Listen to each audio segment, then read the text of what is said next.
Here we are on location in the Kalahari Desert. Because we have limited crew, Sergey would have to push record on the camera and then run round and get into the shot. And I would use my megaphone to shout at him. This is where we shot the long walk across the dunes. Sergey lost 3 claws in the clapboard that day.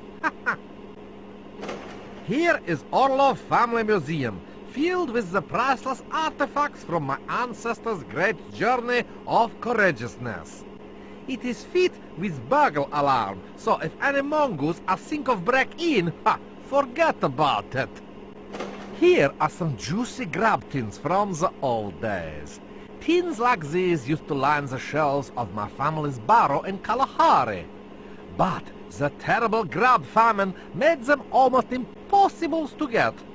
These tins are empty, but if you lick the inside, you still get the tangy taste of grub and rust.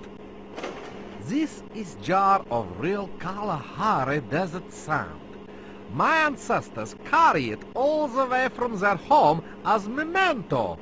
Sometimes, when I'm feeling the whimsy, I like to take off lid and breathe deeply. There is something magical about that sand. It is also work as pretty decent exfoliator. Here is priceless exact model replica of ship my ancestors used to sail across the oceans. Sometimes I pop it into jacuzzi bath and turn on the bubbles and pretend this big storm. Here is map that was used to navigate from Kalahari Desert to plentiful paradise of Bermuda. Unfortunate, map was mostly guesswork and doodles, which is probable why my ancestors end up in Russia.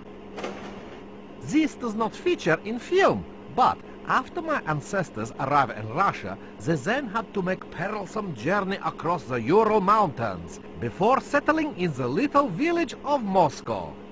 These are special shoes they use to stop paws from sink into snow. Sergey and I sometimes use them for badminton. This is maybe the jewel in the crown of collection. Very first ever Orlov family cravat. My great, I don't know how many greats, granddaddy found it on the shores of Russia and used it to keep his neck nice and toasty. Ever since then, the Orlovs have worn the cravat, and you thought it was just to being stylish.